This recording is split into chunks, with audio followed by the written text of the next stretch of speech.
Charlie 2 is under attack.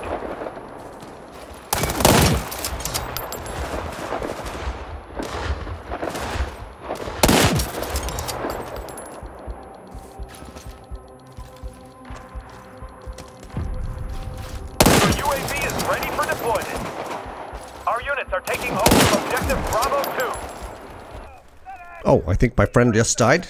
There's one, and then it has to be another one. Always a second one. Hi, this is Splish and I hope you enjoyed these intro clips, and as it often is when it comes to my FPS videos, there's gotta be quite some sniping. The gameplay you're watching was me being able to play and record World War 3 for the first time in almost a week.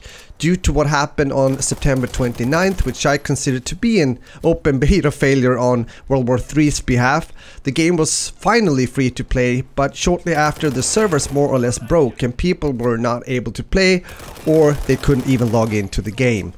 A lot of especially new players, I guess, review bombed World War III on Steam with negative reviews, which of course will have implications when it comes to the player count overall. But as a veteran that has played this game since the start in 2018, I was not unfortunately surprised, since the World War III servers has been a main issue and discussion for a very long time. Now about a week after the open beta release, the game has seen a lot of continuous maintenance when it comes to the servers. At least the game finally was able to be played again, hopefully, but the problems are still far from fixed. With that said, I would like to talk about what Farm 51 maybe could have done different, both before and during the actual open beta release. First off, I was hoping that they would get rid of the My Games launcher, at least before the open beta launch. Instead, they would have let the game be downloaded and played directly via Steam, since the Steam servers, when it comes to downloading alone, would most likely have been a much better option. Second, when the game launched, it was obvious that the Farm 51 servers couldn't handle it. They would have taken down the game immediately in order to make the job needed, if possible, which I'm getting to soon. Instead of having maintenance hours after maintenance hours, that didn't really solve the problem, because these were the critical hours where most, especially new players, decided to leave and most likely won't come back to the game. So by taking down the game completely at that point, the damage wouldn't have been as bad as it is now when it comes to the World War III reputation. Third, even though I'm not a game developer, I do know by friends who are that it is possible to do stress tests on servers without players due to technical measurements and techniques.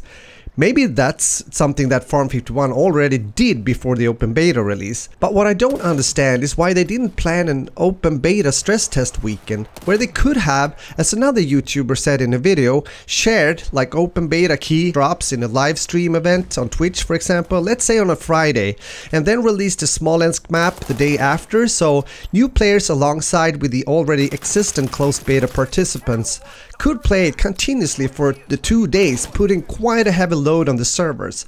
Then they would have spotted the problems already before it actually went public, and less damage taken. Fourth, because even though they're now tweaking most likely 24/7, I'm not sure if these servers are good enough to carry the game for the future. I simply hope they would invest in better servers, because even though there's been times when the game has performed somewhat okay in the closed beta, it has never really reached the highs that are needed. In combination with new and better servers, they also need to get more server regions.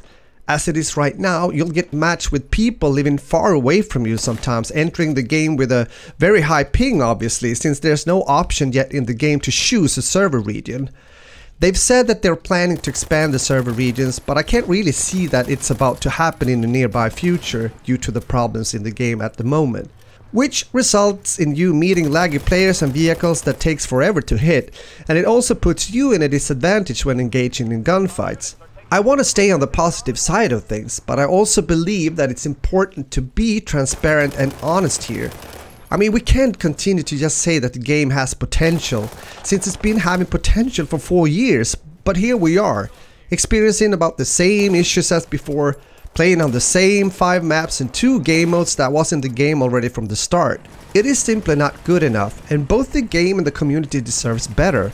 I will therefore now sit back and wait, and see what level they might be able to fix the game into when it comes to performance, and after that I need to see more content in the game when it comes to new maps and game modes before I start to play for real and grind the game.